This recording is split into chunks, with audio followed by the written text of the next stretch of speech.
오늘은 창세기 32장 1절에서 32절 본문의 말씀을 통해 언약의 상속자가 되라, 언약의 상속자가 되라는 제목의 말씀으로 나눌 때 경쟁 사회에서 하나님의 유업을 소유하시는 모든 성도님 되시길 주님 이름으로 축복합니다. 사랑하는 성도 여러분, 여러분은 스스로 하나님의 자녀임을 믿으십니까? 나는 하나님의 자녀야. 지난 한 주 동안 여러분 하나님의 자녀로서의 삶을 사셨습니까? 그렇다면 여러분은 어떻게 내가 하나님의 자녀임을 확신하십니까? 우리는 어떻게 내가 하나님의 자녀임을 확신할 수 있을까요? 내가 가지고 있는 형편과 소유와 나의 지난 한 주의 삶을 보면 하나님의 자녀일까? 라는 질문을 던져짐에도 불구하고 왜 우리는 스스로 하나님의 자녀라고 확신할까요? 그 근거는 무엇입니까? 로마서 한번 찾아보도록 하겠습니다. 로마서 8장입니다. 로마서 8장 15절에서 17절에 보면 우리가 스스로 하나님의 자녀임을 확신할 수 있는 이유가 있습니다. 로마서 8장 15절에서 17절 세 절을 다 같이 한번 읽어보도록 하겠습니다. 로마서 8장 15절에 17절입니다. 너희는 다시 무서워하는 종의 영을 받지 아니하고 양자의 영을 받았으므로 우리가 아빠 아버지라고 부르짖느니라. 성령이 친히 우리의 영과 더불어 우리가 하나님의 자녀인 것을 증언하시나니 자녀이면 또한 상속자 곧 하나님의 상속자요 그리스도와 함께한 상속자니 우리가 그와 함께 영광을 받기 위하여 고난도 함께 받아야 할 것이니라. 로마서의 저자인 사도 바울은 왜 우리가 하나님의 자녀임을 확증할 수 있는지에 대해서 이야기하고 있습니다. 그 이유는 하나님을 생각하고 바라볼 때 두려웠어요. 죄인이니까. 근데 어느 순간부터 우리가 죄에 대한 죄책감과 또 죄를 지은 인간으로서 하나님 앞에 두려움이 있지만 또 한편 예수로 말미암아 내가 자유해지고 내가 하나님의 자녀가 되었다라는 것을 알게 되었어요. 그 두려운 영은 사라지고 예수의 영이 오자 우리는 내가 하나님의 자녀임을 알게 되는 겁니다. 왜냐하면 성령께서 증언해 주시니까. 사실 우리의 생각과 우리의 삶에 대한 우리의 이해를 바탕으로 우리가 하나님의 자녀라고 말하는 것이 아니라 우리 안에 계신 성령이 우리의 입술을 통하여 내가 하나님의 자녀라고 자꾸 증언하게 해주시는 거예요. 그리고 하나님의 자녀는 하나님의 나라와 유업을 상속받습니다. 여전히 깨어지고 뒤틀려있는 이 세상이지만 이것도 하나님의 창조물이기에 이 세상에서도 우리는 하나님의 유업을 누릴 수 있는 거죠. 그래서 어떤 사람이든 어떤 외모든 어떤 인격이든 어떤 학벌이든 어떤 재력이든 예수를 믿는 사람은 그리스도의 고난과 영광에 참여할 수 있어요. 그게 하나님 나라의 유업이기 때문입니다. 성령께서 우리에게 하시는 거예요. 내가 특별한 어떤 비전과 꿈이 있어서 성교적 삶을 살지 않을지라도 우리 안에 계신 성령께서 일터에서 우리가 그리스도의 고난에 참여하며 그리스도의 영광을 아는 그 즐거움과 기쁨을 누리게 해주세요. 그게 자녀에게 부어주신 특권이기 때문입니다. 그렇다면 이런 질문이 생깁니다.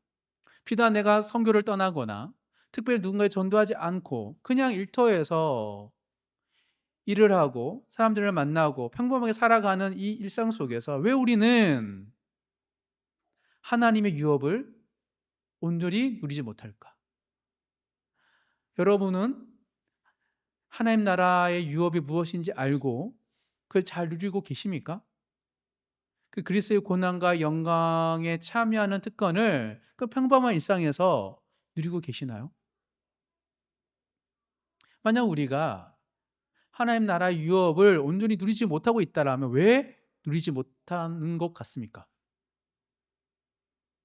그럼 어떻게 해야지 우리가 말로만이 아니라 우리 안에 계신 성령님께서 말씀해 주시는 것만이 아니라 정말 실제적으로 하나님 나라 유업을 상속받고 누리며 살아갈 수 있을까요?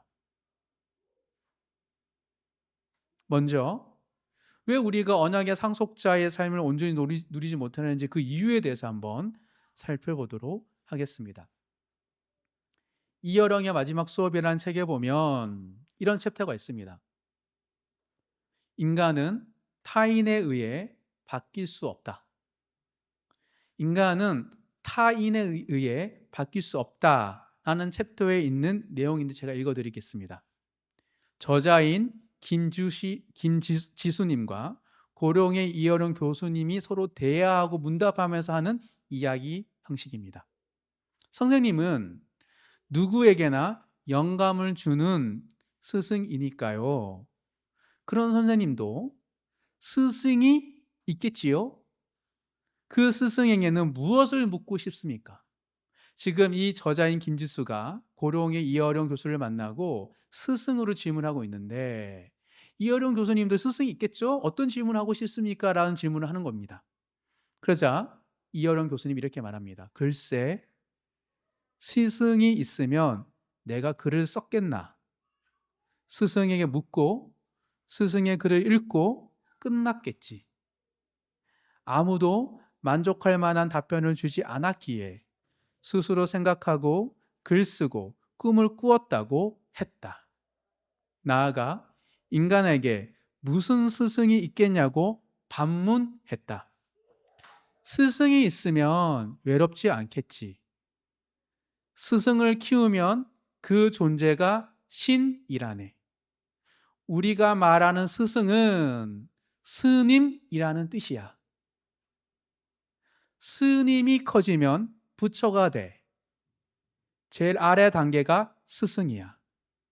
이 승에 스승이 없으니 죽고 하늘에 올라가 저승에서 진짜 하나님을 만나는 건데 그게 쉬운 일이 아니라네. 그것이 왜 어려운가요? 나를 만족시킬 만한 스승이 없다는 것과 같아. 인간이라는 존재는 바깥에서 나를 바꾸도록 용납하지 않는다네. 남이 나를 바꿀 수 있다고 생각하나? 어렵지요. 어려운 일이야. 성인 군자의 아들도 나쁜 짓을 해. 아버지의 선한 피를 받았는데도 교화가 안 되지. 공자님은 아들을 가르치지 않았어. 가르칠 수 없는 거지. 가장 가까운 피부치조차 가르칠 수 없어. 결국 남을 가르친다는 것은 엉터리라네. 남을 가르칠 수도 없고 남에게 배울 수도 없어. 인간이 그런 존재야. 거기로부터 시작해야 하네. 그게 실존이야. 나는 혼자다라는 걸 모르는 사람과는 얘기가 통하지 않아. 군중은 남이 이 말하면 이리로 가고 남이 저 말하면 저리로 가지. 휩쓸려 다녀. 자기가 없으니까 자꾸 변하는 거라네. 자기라는 건 뭔가요? 자기는 남에게 배울 것도 없고 남을 가르칠 것도 없다는 걸 알고 있는 나라고 할 수 있지. 궁극적으로 인간은 타인에 의해 바뀔 수 없다네. 스스로 깨닫고 스스로 만족할 수밖에 없어. 그게 자족이지. 자족에 이르는 길이 자기다움이야. 라는 말을 합니다. 저는 이여령 교수님이 인간이 타인에게서부터 변할 수 없기에 인간은 누구로부터 변할 수 없다라는 그 생각과 자기로부터 시작된 자족을 통해서만 인간은 변화될 수 있다라고 주장하는 거에서 동의합니다. 전 목회를 하고 신앙생활을 하면서 정말 나도 안 변하고 사람도 안 변하는 걸 깨닫기 때문입니다. 근데 변하면 왜 변할까를 보면 그 사람의 선택과 그 사람의 노력이 있기 때문인 거죠. 바로 여기에서 우리가 상속자의 삶을 온전히 누리지 못한 이유가 무엇인지 발견할 수 있습니다. 우리는 누가 계시다고 했죠? 하나님 자녀이기에 성령님이. 즉 우리가 성령으로 변화될 수 있다는 영적 자기와 정체성과 성령으로 만족할 수 있는 영적 자족의 삶을 살아내지 못하는 것이 문제예요. 즉 성령으로 깨닫고 성령으로 만족하지 못하면 아무리 노력해도 변화가 안 돼요. 제자 훈련을 해도 양육을 받아도 왜 변화가 안 되냐면 성령으로 깨닫고 성령으로 만족하지 못하기 때문이에요. 즉 삶의 변화가 안 되니까 새로운 피조물에게 부여된 하나님 나라를 온전히 누리지 못하는 거예요. 예수의 믿음으로 말미암아 우리는 새로운 피조물인데 새로운 피조물로 변화되기 위해서 성령께서 우리 안에 계시는 건데 성령으로 깨닫고 성령으로 만족한 삶을 안 사니 우리 삶에 하나님 나라가 담기지 않는 것이죠. 이것이 우리의 문제인 것입니다. 그렇다면 어떻게 해야지 성령으로 복음 안에서 자기와 자족의 삶을 온전히 누리며 살아갈 수 있을까요? 어떻게 해야지 내가 할 수 없는 것을 하나님께 하시도록 기도하면서 동시에 있는 그대로의 나의 삶에 감사하며 만족하며 살아갈 수 있을까요? 오늘 본문을 보면 야곱은 크게 두 가지의 변화를 보여주고 있습니다. 오늘 본문에 나타난 야곱의 변화를 통해 언약의 상속자가 가져야 할 바른 마음가짐 두 가지를 함께 살펴볼 때 바르고 아름다운 삶의 태도를 통해 일상에서 하나님 나라의 유업을 온전히 누리며 살아가시는 모든 성도님 되시길 주님의 이름으로 축복합니다. 첫 번째입니다. 언약의 상속자가 되기 위하여 온전히 누리기 위하여 꼭 필요한 변화 마음가짐은 첫 번째 단절보다 화해의 마음가짐을 가지는 것입니다. 단절하고 회피하는 것이 아닌 화해하는 마음가짐을 가질 때 비로소 우리는 하나님 나라의 유업을 온전히 누릴 수 있습니다. 오늘 본문입니다. 1절, 2절 다 같이 읽겠습니다. 야곱이 길을 가는데 하나님의 사자들이 그를 만난지라 야곱이 그들을 볼 때에 이르기를 이는 하나님의 군대라 하고 그 땅 이름을 마하나임이라 하였더라. 야곱은 40이 넘은 나이에 고향 집 형 에서를 벗어났죠. 형 에서의 그 살이를 피해 외삼촌 집에 도망간 것이 40이 넘어서예요.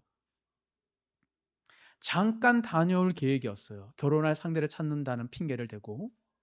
그런데 무려 20년 동안 라반의 집에서 머물렀습니다.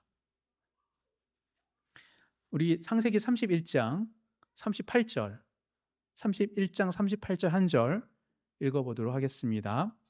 내가 이 20년을 외삼촌과 함께하였거니와 예삼촌의 암양들이나 암염소들이나 낙태하지 아니하였고 또 외삼촌의 양떼의 순양을 내가 먹지 아니하였으며 분명히 말하고 있습니다. 야곱은 20년 동안 라반의 집에서 일을 하고 살았다고. 즉 오늘 본문 32장은 고향을 떠나 20년 만에 돌아오는 야곱의 이야기입니다. 근데 딱 돌아오는 그 길목에서 하나님의 사자들을 만납니다. 그리고 하나님의 사자들을 하나님의 군대라고 지칭하면서 야곱은 그 땅 이름을 마하나임이라고 불렀습니다. 히브리어 마하나임의 뜻은 두 진영입니다. 즉, 왜 야곱은 하나님의 사자들을 만날 때 두 진영 마하나임이라고 지칭했을까요? 두 진영 마하나임은 아브라함의 삶의 고백이 담겨 있는 것입니다. 20년 전에 야곱은 홀로 집을 떠나야 했습니다.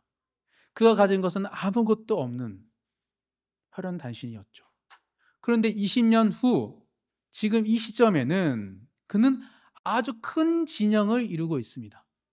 두 아내와 여러 자식들, 많은 종과 엄청난 가축을 소유한 큰 거부가 되었기 때문입니다. 또한 야곱은 20년 전 고향을 떠날 때에는 하나님의 사자들 어디에서 꿈속에서 오르락내리락 하는 걸 보았습니다. 근데 20년 후 지금은 꿈이 아닌 현실에서 길목에서 하나님의 군대를 맞이하고 있는 것이죠. 즉 하나님의 군대처럼 큰 진영과 가족을 이루게 된 자신의 삶에 대한 감사와 믿음의 고백이 마하나임 두 진영에 담겨 있습니다. 여기까지 인도하신 베델의 하나님을 찬양하고 감사하는 고백인 것이죠. 그래서 마하나임이라고 부른 것이죠. 이런 질문이 생깁니다. 야곱 입장에서는 그 하나님의 사자를 만나는 건 큰 은혜이고 간증인데 왜 하나님의 사자들이 하나님은 이 시점에서 야곱에게 나타난 것일까요? 뜬금없이. 아니 아직 정착하지 않아서 이사하고 있어요. 20년 만에. 좀 정착하고 안정되고 이삿짐 풀고 또 화해한 이후에 여호와의 사자가 와서 그런 고백을 하게 하고 기뻐하게 하면 되는데 도중에 왜 나타나셨을까요? 라반의 집을 떠나 에서의 집으로 오는 그 시점에 왜 여호와의 사자가 나타났을까? 그 이유는 바로 이 여호와의 사자가 나타난 직전에 일어난 사건이 매우 중요하기 때문입니다. 창세기 31장은 야곱과 삼촌 라반이 화해하는 이야기가 있습니다. 우리 31장 55절 마지막 절 한번 다 같이 읽어보겠습니다. 라반이 아침에 일찍 일어나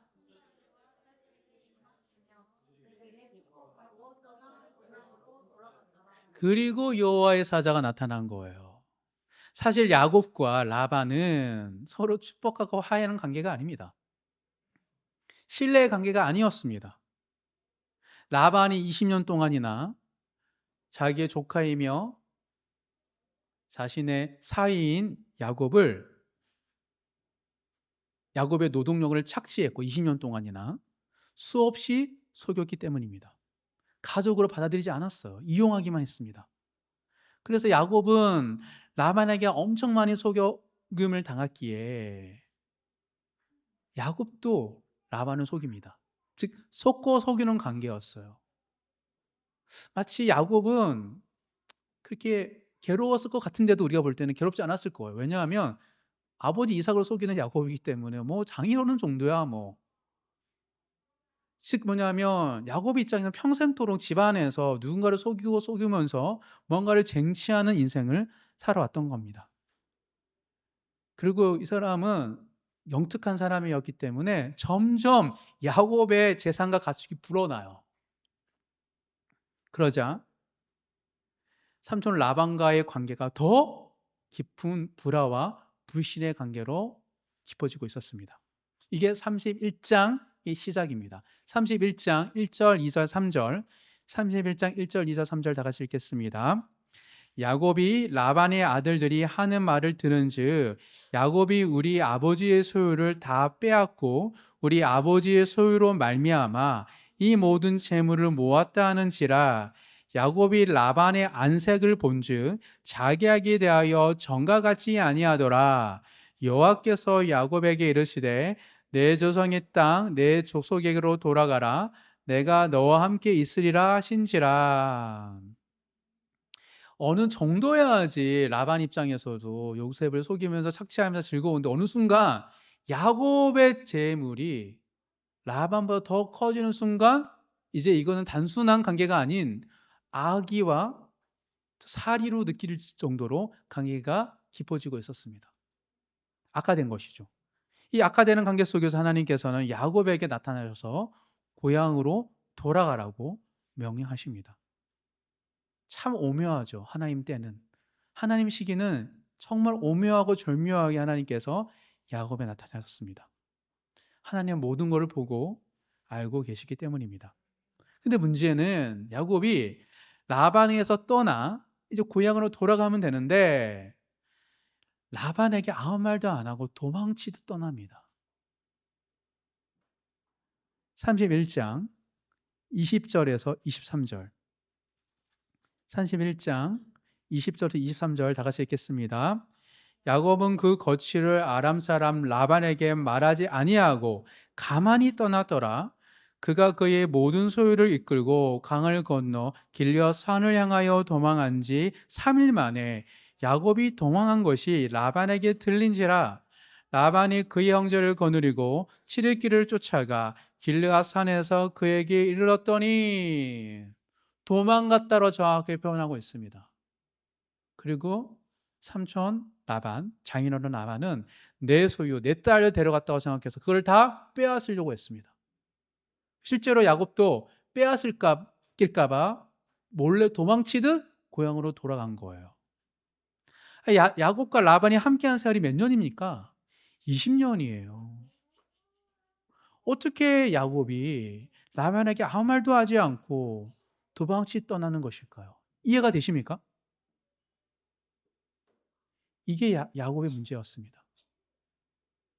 야곱은 20년이 지나도 여전히 해피와 단절의 방식으로 삶을 살아가는 것입니다.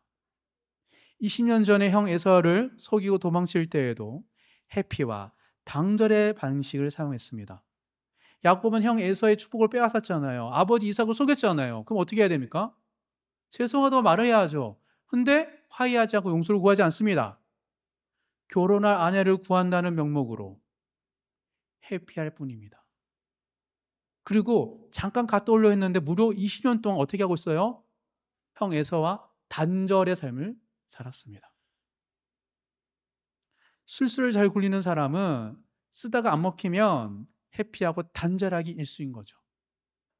그런데 20년 동안 세월이 지났는데 야곱은 지금 에서가 아닌 라반에게 회피하고 단절의 방식을 사용하고 있는 거예요.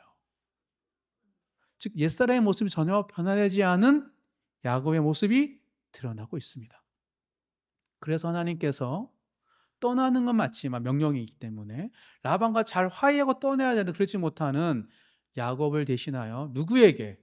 라반에게 나타나셔서 이렇게 말씀하셨습니다. 31장 24절 31장 24절 다 같이 읽겠습니다. 밤에 하나님이 아람 사람 라반에게 형몽하여 이르시되 너는 삼가 야곱에게 선악간에 말하지 말라 하셨더라. 하나님께 꿈속에서 라반에게 나타나셔서 선악간에 말하지 말라. 이 말은 뭐냐면 논쟁하지 말라. 네가 잘하고 못했고 네가 이건 잘못된 거지라고 서로 논쟁하면서 다투지 말라라고 라반에게 말씀해 주신 거예요. 그래서 3일에 만난 이후에 외삼촌이며 장인어른 라반은 어른으로서 야곱에게과 시시비비를 따지지 않고 서로가 용납하고 이해하고 화해하면서 서로를 축복하면서 헤어졌던 것입니다. 하나님이 라반을 통하여 야곱과 화해를 맺게 해주신 거예요. 즉 31장 끝은 전적으로 하나님의 계획이었고 하나님의 은혜였습니다. 단절의 방식이 아니라 화해의 마음가짐을 가져야지만이 야곱이 다시 축복의 땅, 언약의 땅에 돌아와서 하나님 유업을 이룰 수 있었기 때문인 것입니다. 즉 마하나임 32장 1절 2절에 나오는 마하나임은 야곱의 입장에서는 신앙의 고백이죠. 나는 홀라 떠났다가 이제는 큰 신령이 이루었네. 너무 감사하다는 신앙의 고백이지만 하나님의 관점에서는 유업을 이을 사람은 화해의 사람이 되어야 된다는 강조인 겁니다. 라반과 화해했던 것처럼 이제 누구와 화해라? 형 에서와 화해해야 된다라는 하나님의 메시지였던 것입니다. 이젠 더 이상 회피하고 단절하지 말고 직면하고 화해의 사람이 되어야 된다. 이게 하나님의 말씀인 것이죠. 그래서 야곱은 오늘 본문 3절부터 바로 에서와 화해를 시도합니다. 3절, 4절, 5절 다 같이 읽겠습니다. 야곱이 세일 땅 에돔 들에 있는 형 에서에게로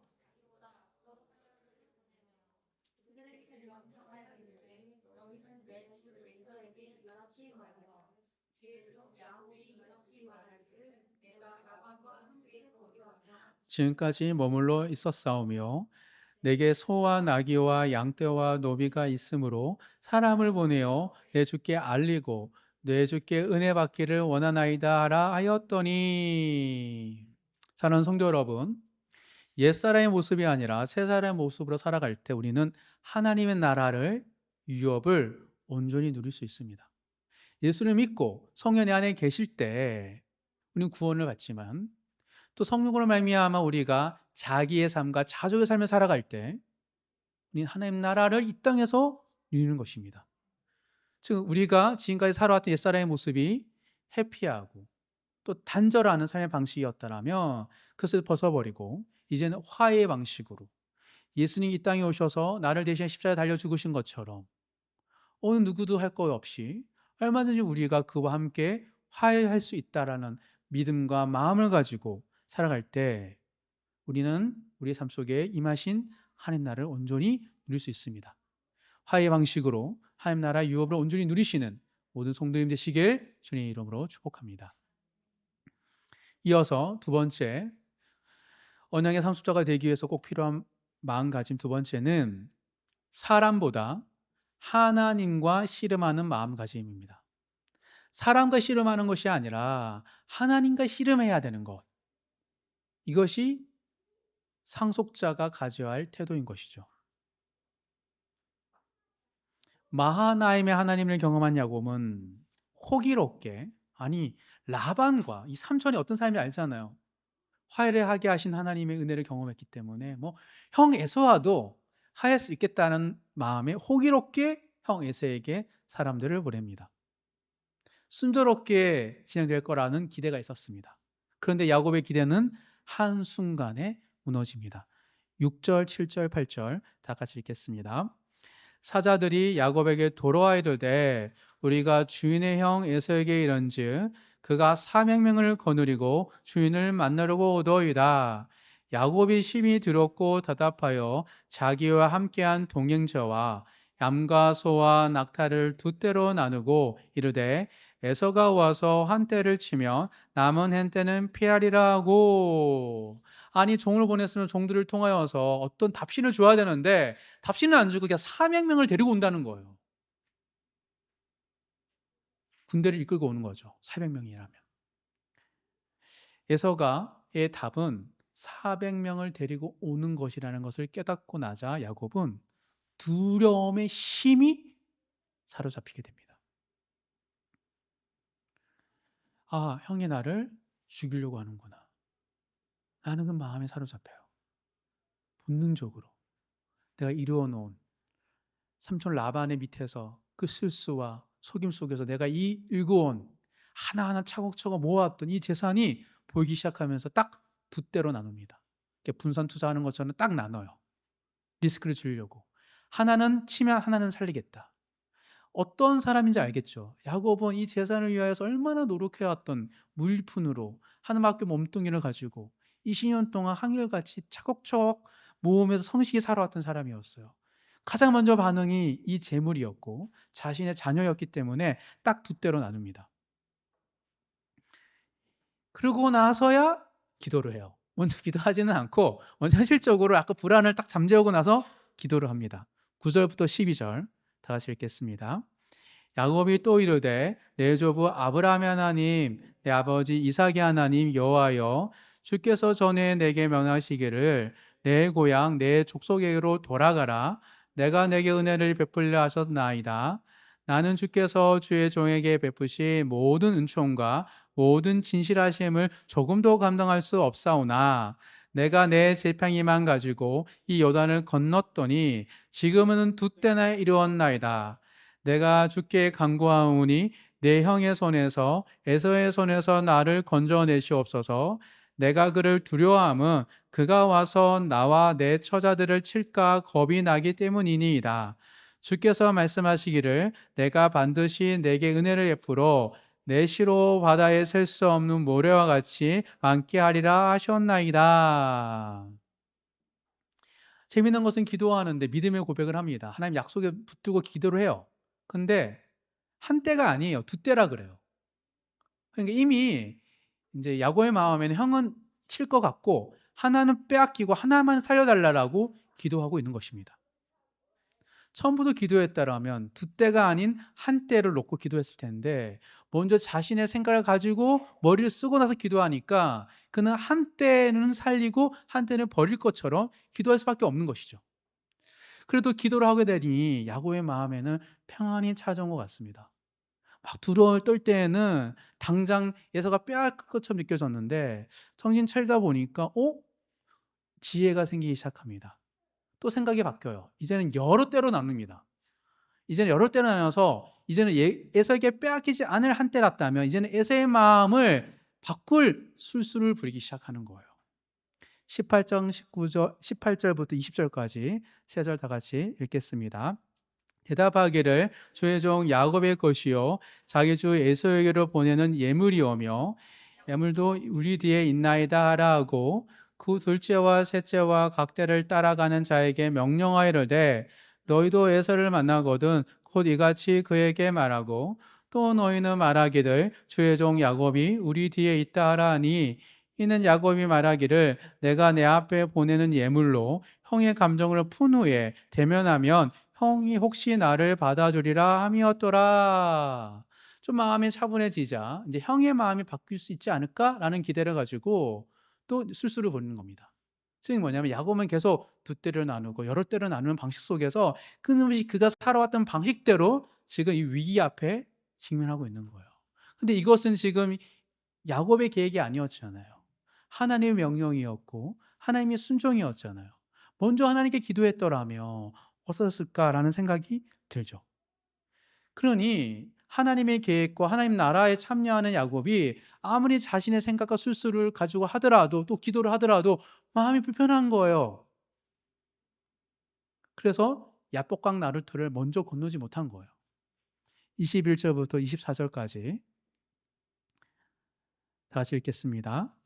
그 예물은 그의 앞서 보내고 그는 무리 가운데서 밤을 지내다가 밤에 일어나 두 아내와 두 여종과 열한 아들을 인도하여 야복 나루를 건널새 그들을 인도하여 시내를 건너가게 하고 그의 소유도 건너가게 하고 야곱은 홀로 남았더니 어떤 사람이 날이 새도록 야곱과 씨름하다가 우리가 내 뜻대로 내 마음대로 살잖아요. 잠이 안 옵니다. 불안해서 잠을 잘 수가 없죠. 당장 내일 어떤 일이 생길지 모르는데 야곱은 두 때로 나눴다가 여러 때로 나눴다가 앞서 보냈다가 뭐 여러 가지 것들을 막 했는데도 불구하고 계속 안절부절 못하고 괴로우니까 잠을 못 자는 거예요. 결국 그는 다 보내고 나서 자신이 이제 건너야 되는데 그걸 못 건너고 그 밤에 홀로 하나님 앞에 서게 됩니다. 야곱은 홀로 남습니다. 그의 기쁨이요 그의 신앙의 간증이었던 아내와 자녀들과 수많은 종과 가축들은 다 떠내보내고 홀로 됐을 때 그는 진짜 야곱이 되었기 때문입니다. 20년 전 베델에서처럼 야복강 나루토에서 야곱은 가난한 심령을 가지고 하나님 앞에 홀로 독대하는 시간을 가지게 됩니다. 그때 하나님이 나타내 주시죠. 하나님 베델에서처럼 꿈과 환상으로 말씀해 주시고 용기를 주시지 않습니다. 하나님이 아닌 것처럼 나타나셔서 야곱을 넘어뜨리는 씨름을 하세요. 왜 하나님은 두려워 떨고 있는 야곱에게 씨름을 하신 것일까요? 크게 두 가지의 이유가 있다고 저는 생각합니다. 첫 번째 이유는 하나님이 씨름하신 이유, 야곱의 허벅지 간절을 어긋나게 하기 위해서입니다. 씨름하게 한 이유는 야곱의 허벅지 간절히 힘줄을 망가뜨리기 위해서 하나님은 씨름을 하신 거예요. 25절 다 같이 한번 읽겠습니다. 자기가 야곱을 이기지 못함을 보고 그가 야곱의 허벅지 간절을 치매 야곱의 허벅지 간절이 그 사람과 씨름할 때에 어긋났더라. 씨름할 때 어긋난 거예요. 31절 32절 읽겠습니다. 그가 분이엘을 지날 때에 해가 돋았고 그의 허벅다리로 말미암아 절었더라. 그 사람이 야곱의 허벅지 간절에 있는 둔부의 힘줄을 쳤으므로 이스라엘 사람들이 지금까지 허벅지 간절에 있는 둔부의 힘줄을 먹지 아니하더라. 허벅지 간절을 어긋나게 하는 순간 이 힘줄이 약간 다쳤던 것 같아요. 회복이 안 되는 거죠. 그러니까 계속 절었던 거예요. 즉 씨름을 하신 이유는 힘줄을 쳐 그가 절음발이가 되게 하시는 것이 하나님의 의도였기 때문이에요. 그럼 어떻게 됩니까? 야곱은 이제 도망칠 수가 없어요. 해피하고 단절하던 인생일 수 있었던 이유는 잘 도망쳤거든요. 지금 에서가 올 때도 두 때로나 도망칠 계획을 세우잖아요. 또 여러 때를 나눌 때도 마지막까지 도망칠 계획을 세우거든요. 근데 이제 둔부를 치니까 도망칠 수 있는 계획을 세울 수가 없는 거예요. 즉 옛사람의 모습으로 돌아갈 수 없는 존재로 만드시기 위하여 하나님은 씨름을 하신 겁니다. 즉 우리가 하나님 나라 유업을 얻기 위해서는 옛사람의 모습으로 돌아가면 안 됩니다. 두 번째 이유, 왜 하나님은 씨름을 하신 것일까? 야곱에게 새 이름을 주기 위해서입니다. 새 이름. 오늘 본문 26절부터 30절 다 같이 읽겠습니다. 그가 이르되 날이 새려하니 나로 가게 하라. 야곱이 이르되 당신이 내게 축복하지 아니하면 가게 하지 아니하겠나이다. 그 사람이 그에게 이르되 내 이름이 무엇이냐? 그가 이르되 야곱이니이다. 그가 이르되 내 이름을 다시는 야곱이라 부를 것이 아니요 이스라엘이라 부를 것이니 이는 내가 하나님이 사람들과 겨루어 이겼음이니라. 야곱이 청하여 이르되 당신의 이름을 알려주소서. 그 사람이 이르되 어찌하여 내 이름을 묻느냐 하고 거기서 야곱에게 축복한지라. 그러므로 야곱이 그곳 이름을 분이엘이라 하였으니 그가 이르기를 내가 하나님을 대면하여 보았으나 내 생명이 보존되었다 함이더라. 야곱은 하나님인 줄 알았습니다. 나중에. 놀라운 건 뭐냐면 하나님께서 아브라함도 아니고 이삭도 아니고 야곱의 이름을 이스라엘이라고 부르신 거예요. 아브라함 믿음의 조상이고 이삭은 백세 난 사람이고, 그 야곱은 아브라함과 이삭과 야곱을 비교할 때 가장 교만하고 잘 속이고 실수가 많고 해피하고 단절하게 일수인 사람인데 왜 야곱을 굳이 이스라엘이라고 부르셨을까? 왜 하나님과 및 사랑과 교류의 이긴 자라는 그 정체성을 야곱에게 주신 것인가? 이것이 놀라운 하나님의 은혜입니다. 즉 야곱이 속이는 자였기 때문에 이스라엘 이름을 받을 수 없어요. 근데 그가 하나님과 씨름을 하고 포기하지 않고 하나님과 씨름하여서 결국 하나님이 이겼을 때 그의 모든 과거는 사라지고 하나님이 이긴 자라는 정체성이 부여된 것입니다. 예수 믿기 이전에 우리가 어떤 삶을 살든 간에 예수님으로 말미암아 우리는 그리스도인 하나님의 자녀가 된 것처럼 말이죠. 엄밀히 말하면 야곱이 힘이 세서 하나님이 이긴 게 아니죠. 하나님이 져주신 거죠. 하나님이 져주신 거예요. 하나님이 거시는 씨름은 져주기 위한 씨름이라는 거예요. 그리고 이렇게 말하고 있는 것이죠. 아브라함에게 사랑과 씨름하는 인생에서 하나님과 씨름하는 인생으로 앞으로도 살아가라라고 이름을 지어주신 것입니다. 여기서 우리는 하나님의 언약의 상속자가 되기 위해서 가져야 할 마음가짐이 무엇인지 분명히 알 수 있습니다. 사랑과 씨름하는 인생이 아니라 하나님과 씨름하는 인생이 될 때 비로소 우리는 하나님의 나라의 유업을 온전히 누릴 수 있는 것입니다. 하나님과 씨름하는 자. 그래서 기도의 성자 E.M. 바운즈는 기도의 무장이라는 책에서 이렇게 말을 합니다. 자, 읽어드리겠습니다. 하나님께서 인간을 다스리는 데 있어서 성도들의 기도보다 더 중요한 것은 없다. 그런데 인간에게 있어서도 마찬가지로 가장 중요한 것은 기도하는 것이다. 기도 생활에 실패하면 인생의 모든 면에서도 실패한다. 임무 수행도, 봉사 생활도, 영적 성장도 좌절되고 만다. 하나님께서는 기도를 통해서만 인간을 도우실 수 있다. 그러므로 기도하지 않는 자는 스스로 하나님의 도우심을 포기하는 것이며 하나님으로 하여금 인간을 도우실 수 없게 하는 것이다 라고 말을 합니다. 놀랍죠? 하나님이 기도하지 않는 자를 도우실 수 없대요. 하나님의 성령을 통하여, 보혜사 성령을 통하여, 탄식하는 성령을 통하여 우리를 변화시키는 이유가 바로 여기 있습니다. 인간의 인간담은 스스로의 깨달음과 자기와 자족의 삶을 통하여 하나님을 닮아가는 삶으로 빚어졌기 때문입니다. 사랑하는 성도 여러분, 사람이 아니라 하나님과 씨름하는 사람으로 살아가시기를 믿음으로 결단하시기 바랍니다. 하나님과 씨름한다는 것은 하나님께 기도하는 것이고, 하나님 기도할 때 하나님 우리에게 저어주시면서 우리가 원하는 삶으로 인도해 주시는 것입니다. 때로는 하나님 뜻대로 안 될지라도, 우리의 뜻대로 안 될지라도 하나님 우리에게 말씀하십니다. 기도를 저어주는 하나님의 자녀라고. 부모가 자식을 저어주듯이 하나님 우리에게 저어주는 인생이 되라고. 그것이 바로 우리의 정체성이라고 말하고 있는 것이죠. 기도는 우리를 위하여 저어주시는 하나님 아버지를 아는 것입니다. 기도할 때 상한 마음을 치유해 주시고 우리의 모난 부분, 우리의 죄를 덮어주시고 그래 불고 다시 한번 우리에게 선한 길로 인도해 주시는 그 하나님의 사랑과 계획이 느껴지기 때문입니다. 인생이 두렵고 버거울수록 인간적인 방법을 구사하기보다 먼저 하나님께 간절히 기도하시는 모든 성도님 되셔서 하나님 유업을 온전히 누리시기 바랍니다. 그때 비로소 우리는 왜 예수님이 2000년 전에 이 땅에 오셔서 그토록 기도하는 삶을 사셨는지 그 이유를 발견하게 되실 것입니다. 말씀을 정리하겠습니다.